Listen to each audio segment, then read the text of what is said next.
Good morning! Galaw-galaw, baka pumanaw.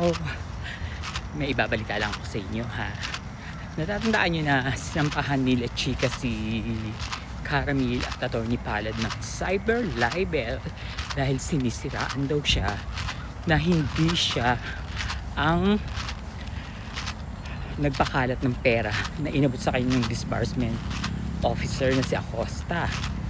Pero according to Acosta, nung pinatawag siya sa house ng good governance Kineso, ang sabi ng Acosta is after niyang mag withdraw sa bangko ay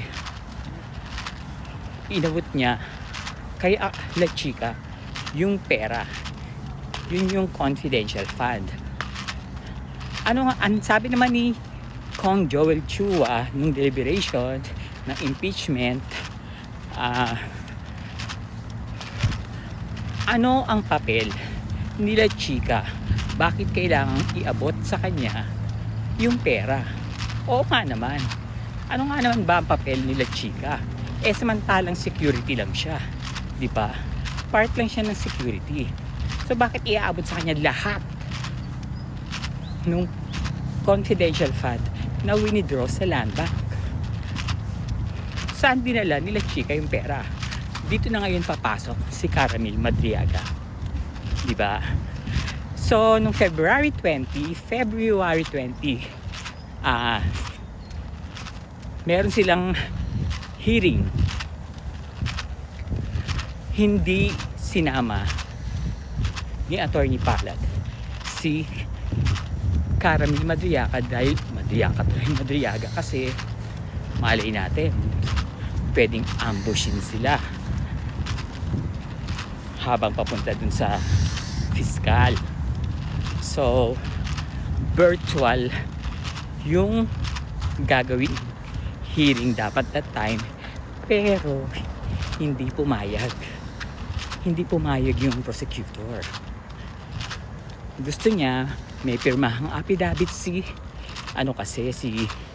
Caramil Madriaga at ayaw nila ng virtual. So kailangan dalhin pa uli yung affidavit sa BJMP kung saan nakakulong si Caramil Madriaga para pirmahan niya to. Pero itong maganda, na-discover na sila Chika ay hindi taga Davao. Wala siyang address sa Davao. Dahil nung tinanggal siya as BPSG ay ibinalik siya sa Camp Aguinaldo. So dapat kapag nasa Camp Aguinaldo ka, ang address mo is Manila. Pwede niyang gamitin yung address ng Camp Aguinaldo kung magdedemanda siya, and yung address niya sa Manila, which is Parañaque. Dahil ang pagkakaalam ko, kundi Las Piñas, Parañaque yan nakatira eh.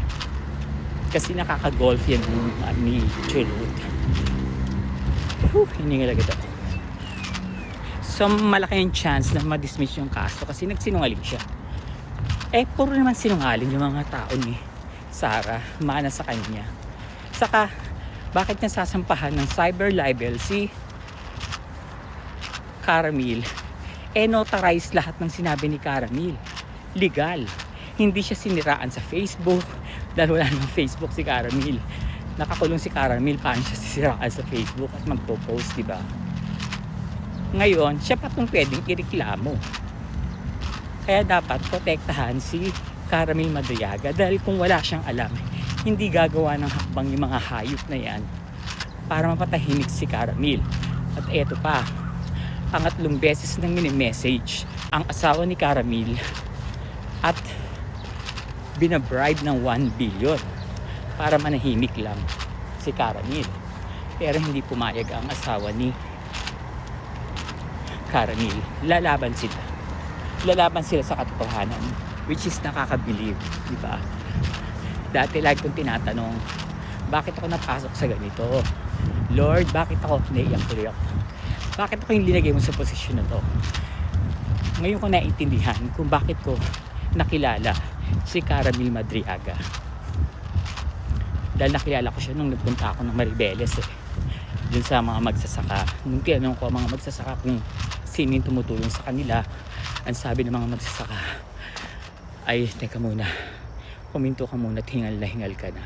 Charot, hiningal ako. Ang sabi ng mga magsasaka is, I miss Squirrel. Ayun. Is yung tumutulong sa kanila ay tinaniman ng kaso ni Roque at nakakulong. Then dumalawak sa kulungan, dinalaw ko siya, kinausap ko siya. Doon nag-start yung pagiging magkaibigan namin pati pamilya niya nakakausap ko, at ako lang yung pinagkatiwalaan niya. Kung ano man yung mga magiging desisyon ni Caramil, dumadaan yun lahat sa akin, kasi ayoko siyang mapahamak, ayokong magdesisyon siya basta-basta.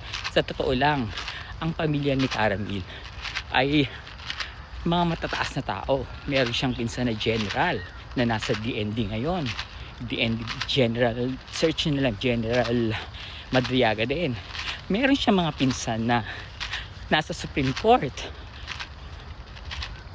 Ang mga kapatid niya, mga nagtatrabaho sa mga embassy sa Europe. And Caramil is also a graduate of Pol Sci. Nila ko. So, pagdasal natin at protektahan natin si Caramil, kasi nababalitaan ko mayroong mga balak lumason sa kanya sa loob ng DJMP. Dahil ilang araw na lang mag-uumpisa na ang hearing ng impeachment. Anong date na ngayon? March 4. Parang March 13 yata mag-uumpisa na. So, naaaligagana sila. Diba? Alam ni Sara na may impeach siya. Kaya tingnan natin kung anong magiging decision niya bago mag-impeachment, kung anong galawan at atake yung gagawin niya. And alam niya rin na makakasuhan siya na yung kasong inakyat sinampa ni Sentry sa ombudsman na plunder, graft, and saka plunder, is alam niyang matatalo siya. Kaya ang tanong, anong gagawin ni Sara? Hindi sila nagwagi sa pagpapabagsak kay PBBM. But the last thing is yung assassination. Yun na lang ang pwede nilang gawin para hindi makulong si Sara Duterte, dahil kapag namatay ang presidente, automatic siya ang VP, di ba? So yun lang, La Chica, Kensya na-discover namin na hindi ka taga Davao, mas pwede ka pang kasuhan. Chururut sa mga graduate at official, pero mga siraulo, mga putang ina, sumumpa na paprotektahan nila ang bansa at mga tao, pero nang ulo sa pagnanako. Akala naman talaga sa kabalita may relasyon ko sila ni Sadi at